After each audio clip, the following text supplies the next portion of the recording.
Everyone, and welcome back on my Instagram account.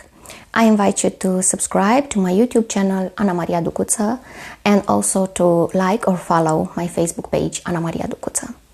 Today I want to talk about quantum consciousness and how it relates to our programmed thoughts and emotional patterns, because there is a lot of confusion with regard to this idea of consciousness and how exactly do we get to engage with consciousness in our daily lives, in our inner thoughts, in our emotions.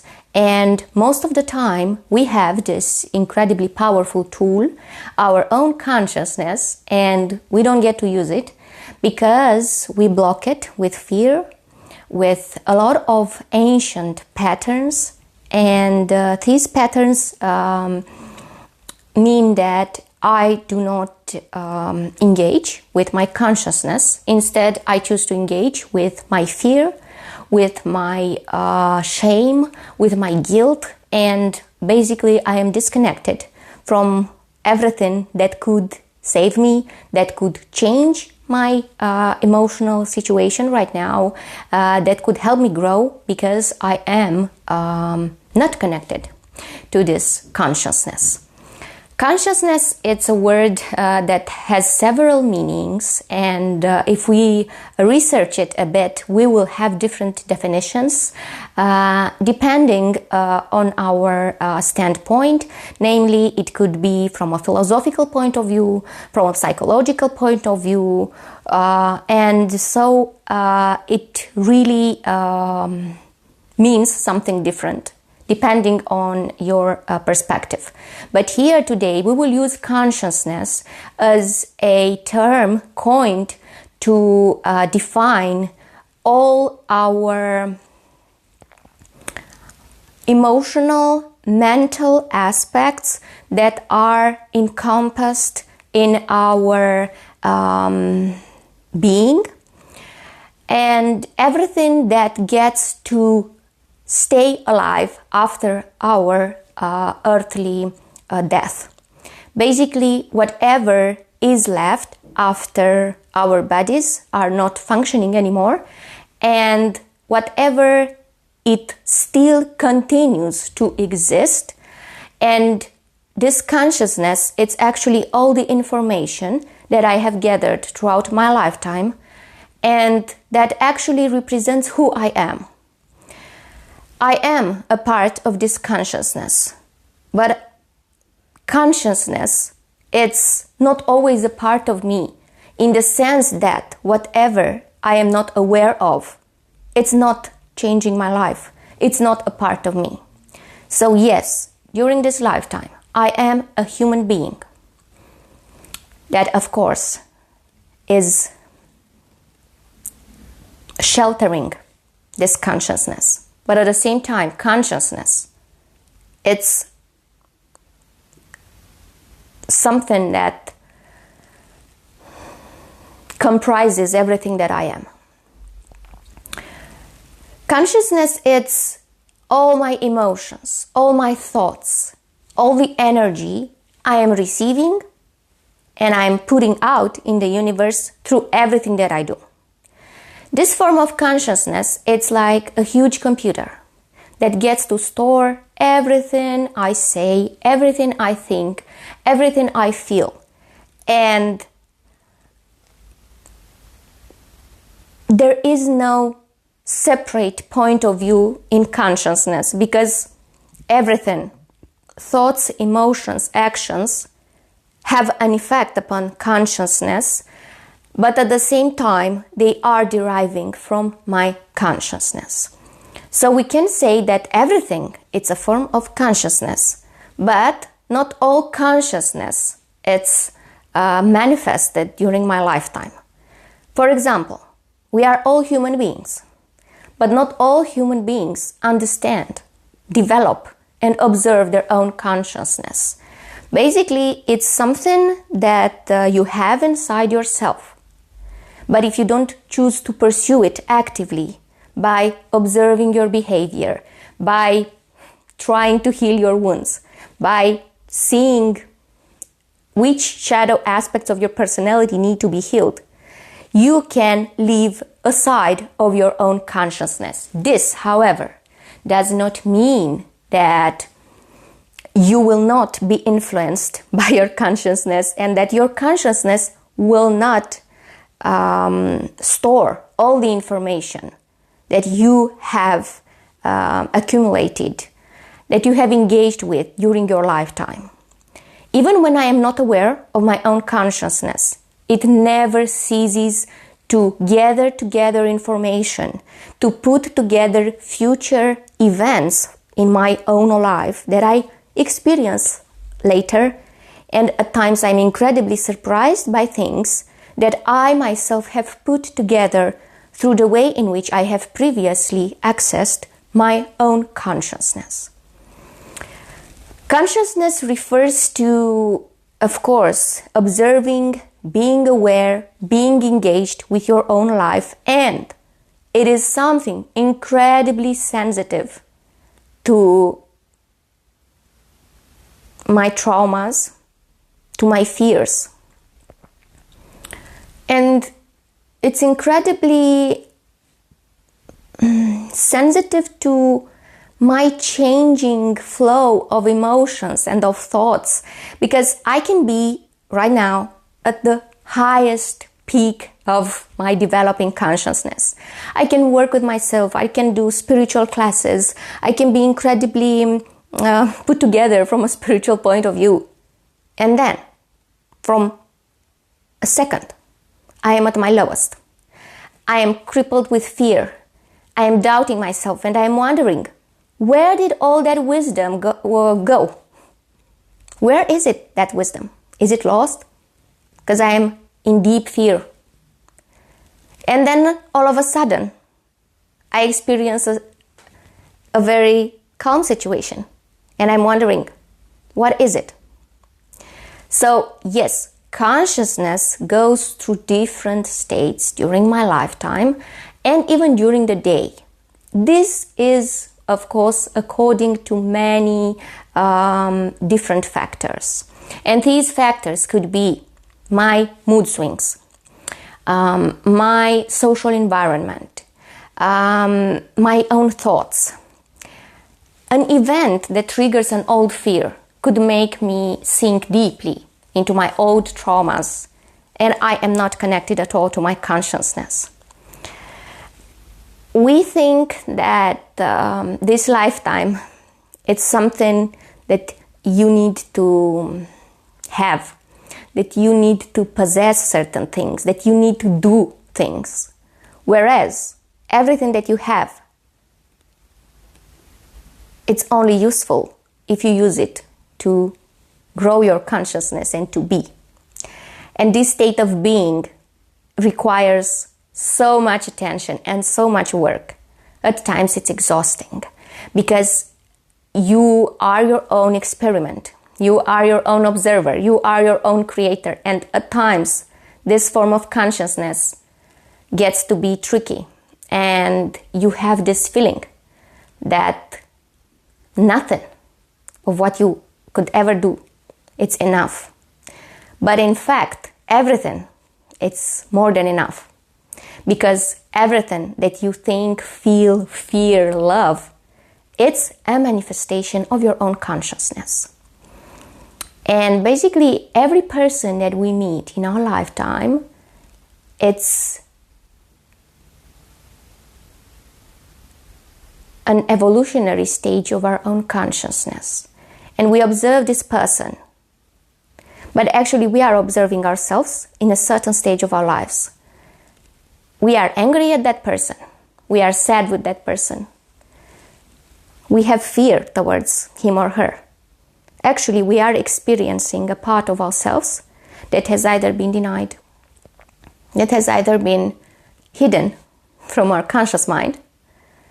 And yes, we get to experience full range of emotions, complex emotions, sometimes raw emotions that hit so hard, making you feel that you hit rock bottom, when instead You are just bringing to the surface everything that needs to be healed. Consciousness, it's ever expanding. It never stops to grow because energy, it's ever expanding. So during this lifetime, I am pursuing my own consciousness, and my own consciousness is pursuing me. Maybe sometimes I am too entrenched in ordinary events to observe how this consciousness performs. However, the consciousness never stops to observe me. And when we say things like, whatever goes around comes back around, when we talk about karma, when we talk about karmic relationships, this is exactly what we talk about. Whatever your consciousness is connected to, whatever your consciousness is doing, you will experience an effect of that thing. You will experience, of course, your own consciousness during your whole life. Being aware of this consciousness, it's a huge help because I start to pursue a certain direction which helps me grow my consciousness, which helps me feed this consciousness with love, with compassion, with understanding, healing everything that it's broken. Because consciousness, it's not something good or bad. And it could never be good or bad. It cannot be divided because it's everything, everywhere. And it's incredibly powerful. So in my own consciousness, I have everything I have ever thought. I have every little thought, corny stuff. And it's all there. Maybe today I am accessing and I'm experiencing something that my consciousness has grown for the last 10 years.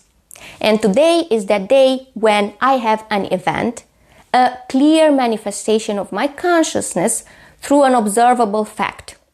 I get to meet someone that it's a direct reflection of the state of my own consciousness. And I am in shock. I can say I fell in love with this person. Whereas, actually, through that person, I am experiencing my own consciousness in a manifested form that allows me to engage with it. That allows me to heal everything that's broken inside of me. And consciousness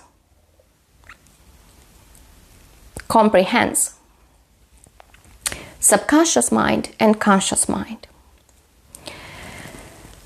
I am accessing different aspects of my own consciousness through different methods.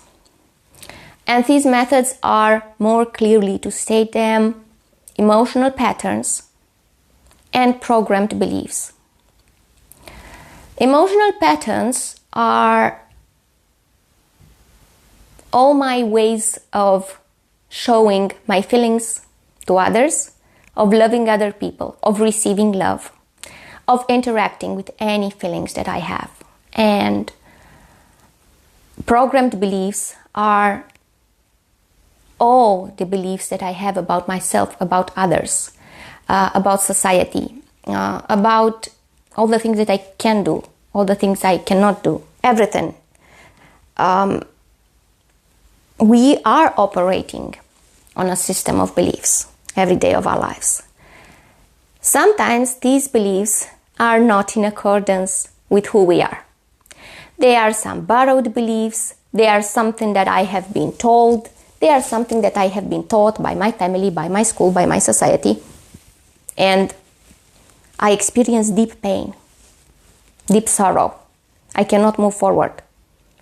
So my own consciousness is telling me it is time to see who are you? Which are your true beliefs that represent you? But in order to do this, always the road gets through experiencing limiting beliefs. And that horrible pain that never-ending pain, it's actually my escape. If only I allow myself to pursue the whole way through my own feelings.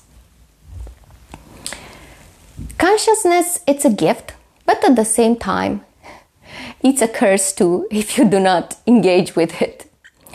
Because you will experience incredibly erratic events, disconnected completely from what you want. And you will feel punished by God, by the universe, by others. You will live in a constant fear and perpetuation of false beliefs. And you won't be able to gather information in such a way that you can use it. Because you are not connecting the dots. Because you will manifest other people's consciousness if you are not engaged with your own consciousness. This means that, for example, someone tells me, you will be happy if you get married. You will be happy if you have a better job. You are not happy because you do not have expensive clothes. You are not happy because you don't go as often as I do on vacations. That's someone else's consciousness projected upon you. You can choose to say, okay, that's your point of view, but it's not mine. I will pursue whatever my consciousness is doing at this time. Or you can say, you know what, maybe you're right. Maybe I should do what you are telling me to do, so then I will be happy. But my own consciousness is different from other people's consciousness. Our information, it's thoroughly different. Even though we have the same age, maybe the same educational background, maybe the same family, consciousness, it's never the same. This is why two persons, two brothers, two sisters who are members of the same family, they have eaten the same food, they have worn the same clothes, they have attended the same schools. They won't be the same. Because consciousness, it's radically different from anything that is humanly taught, from everything that can be taught by a person, by society, by any system of beliefs. It is beyond everything that is human. But at the same time, it comprises all human things. I am included in my own consciousness. Yes, I am. This consciousness is included in my own facts and beliefs. It depends a lot. First of all, I cannot manifest a bit of my consciousness or more of my consciousness in this lifetime if I am in fear, if I am hating anything, people, a situation, my own personal beliefs. And if I am confused, if I am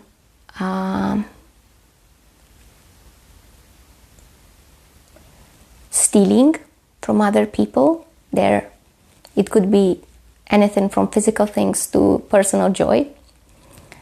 And yes, in order to access my own consciousness, I need to make myself comfortable with who I am during this lifetime, and at the same time to really get rid of everything that is not my consciousness. And pursuing this road, it's like going through a huge pile of trash with your bare hands, maybe dressed nicely, and you just go through that pile of trash and you need to sort trash out. And at times, you are wondering, why am I even doing this? Because I'm not going to make it. But at the same time, that is the only way through your own consciousness.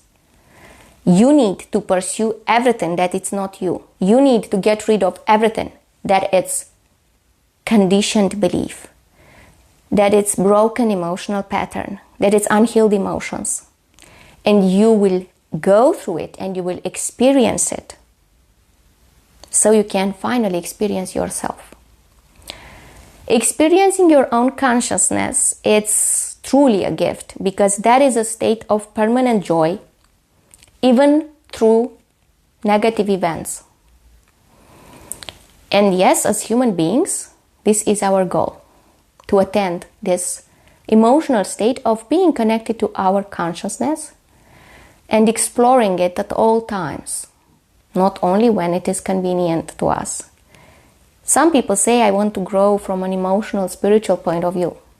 Well, growth, it's an incredibly painful process. It's an incredibly joyful process too.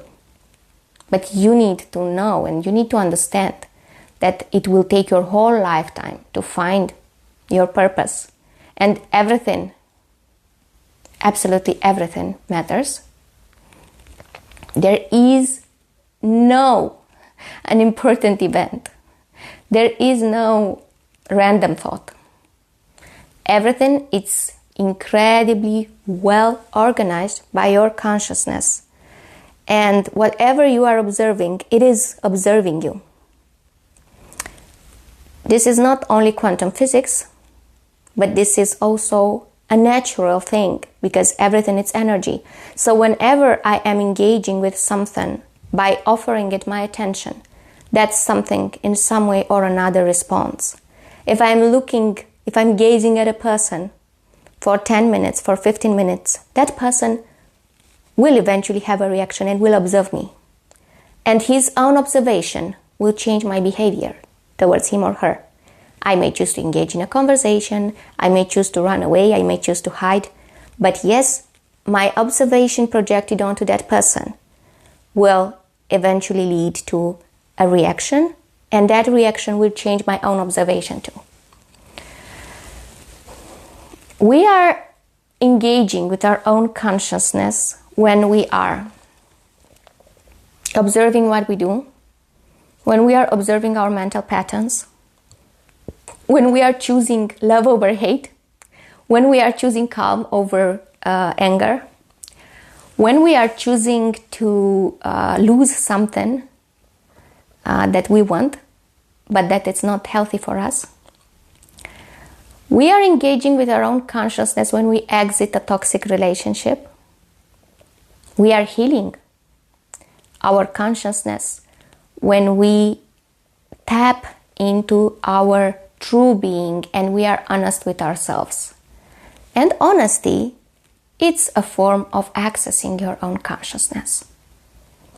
Because consciousness could never be lied to. It's impossible to lie to it. Of course, you can do it, but you are only distancing from who you are, and it will take more and more time to find yourself. With consciousness, the funny thing is that you don't get to see progress like in a video game, like in an event that it's observable, that it's done by someone. You just have to experience everything, and you just know that you work through everything to experience and to manifest your own consciousness, but you don't have a graphic to observe. Where am I? Is it enough?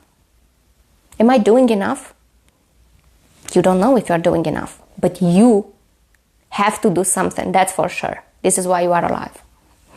And by doing this something, that very little something, you care about an animal, you talk nicely to other people, you help other people, you start to heal your wounds, you start to forgive. That's very little something. It's embedded into your consciousness, and your consciousness picks it up and expands it. Because this is the most fascinating thing about consciousness. The very little bit of information that I am feeding it expands infinitely, whether it is good or bad. Some people are incredibly mean. They are perpetrators. They are punishing other people physically. They are torturing other people. or maybe they are emotional abusers. And you are just asking yourself, how is it possible that someone feels joy in inflicting pain upon other people? What is it wrong with this person? Yes, in psychology, we say this person could be a psychopath, this person could be a sociopath, this person could be a narcissist, or everything all together. From a quantum perspective, this person has reached an incredibly altered form of consciousness, where it is completely disconnected from his human nature, from his emotions, from his thoughts, and it is only expanding that negative bit of information that he has fed his consciousness with for many years now. Consciousness is fluid and it flows with life. When I am trying to hold on to things, like I have a lot of attachments, I'm desperate to reach a point in my life. I want to have a child now. I want to get married. I want to have a better job. I want to know where exactly am I headed in my life? What is it going to happen tomorrow with my life? Is this planet ending? That's the moment where my consciousness is stuck. Because I am trying to take something that is infinite, that is a form of infinite energy, and to put it into a shape, and to put it into a label. And I cannot label consciousness or energy. For sure. I can try this, but I will fail. And I will take away from this fluid, ever-flowing river of consciousness, I will take away what makes it consciousness. Namely, its permanent, ever-changing nature. And yes, this is why we say, you can start over anytime you want. Your life, it's your choice. These are not only positive stuff that spiritual people say. This is actually the power of your consciousness in a form of awareness that allows you to engage with it. And yes, there are people who never give themselves access to their own consciousness. How is it possible? Well, they are alive, they eat, they drink, they sleep, they interact with other people, but they are blocking this consciousness with evil thoughts, with actions that are harming other people, with actions that are harming themselves. And you can never grow your own consciousness if you are involved in diminishing or poisoning other people's consciousness. Because every individual form of consciousness, it's connected through collective consciousness. So my form of consciousness will see when I'm harming other person's consciousness. And I will suffer deeply. But I will suffer within. And maybe I will laugh at it and I will say, who can see me, right? Well, it is you that you are observing yourself the whole time.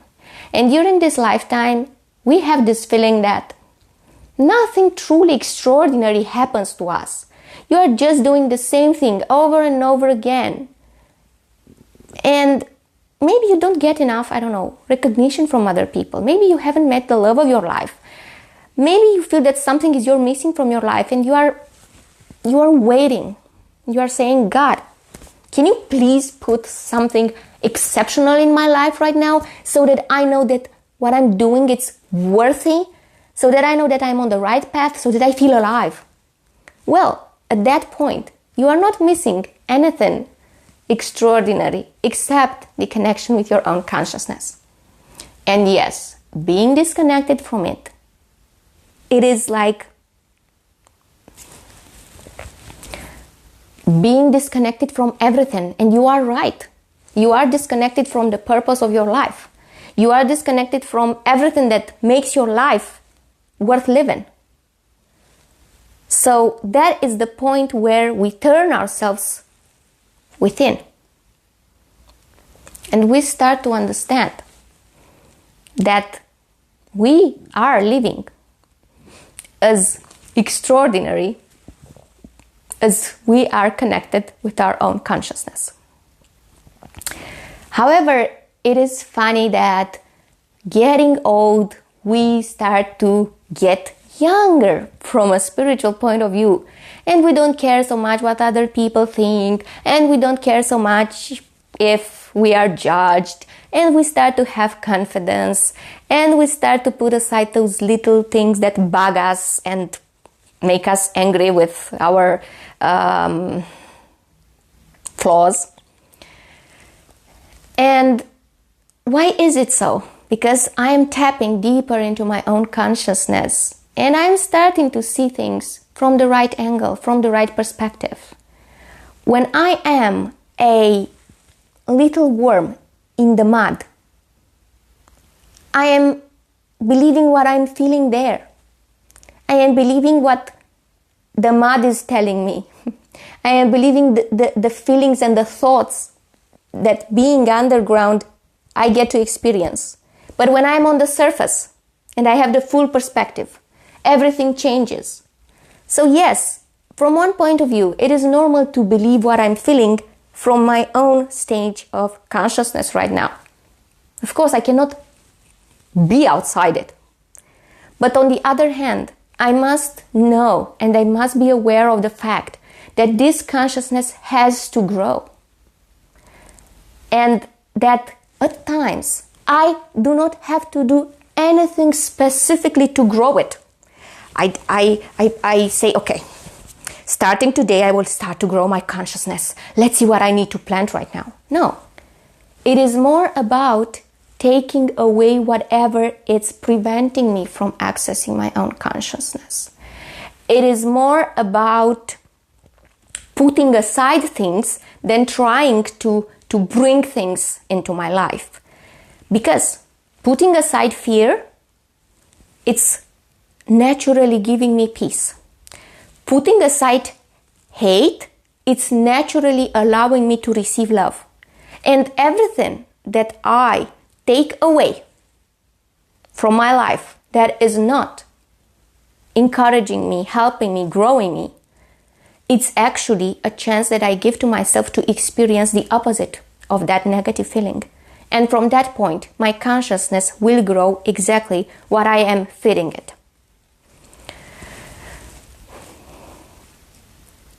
Working with our own consciousness, it's a lifetime project.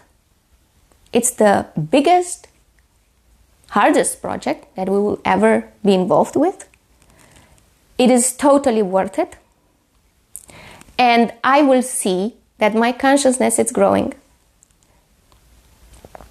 Because I will start to feel happy. I will start to feel that my life has a meaning. And I will start to live less in fear. Of course, maybe I won't be able to leave aside all fears. Maybe I won't be 100% fearless. But I will be able to see what exactly it's an imagined fear and what exactly it's something that I should be cautious about. So I will have a healthy perspective upon my life, and I will understand when I am doing a mistake, when I am doing something that is harming me, when I am doing something that is harming others, and this will prevent me from suffering again from the same lesson that I've just experienced on one hand, and on the other hand, it will allow me to flow with my life and to make the best of my life. Emotional patterns are incredibly deceiving if I am not connected with my own consciousness, and if I am experiencing only what other people are telling me, what other people are feeding me with from an emotional and spiritual point of view. And consciousness can only be experienced through one's experience. It's not secondary sources. It's only primary sources. It's only your experience over and over again. And you will have the same experience if your consciousness still needs to gather data about it. You will be your own research project. And at times you just need your own willingness to study, to observe, to learn who you are. What makes you feel weak? What makes you feel fear? What makes you have negative thoughts? Sometimes tapping into one's consciousness means just to observe yourself, and that it's an incredible departure point. Well, there are so many things that I would like to say about this topic, and I could go on like this for hours, but I will probably continue this discussion another time. Thank you for watching this video. I invite you to subscribe to my YouTube channel, Maria Ducuţă, and to like or follow my Facebook page. And I will see you next time. Have a lovely day. Goodbye.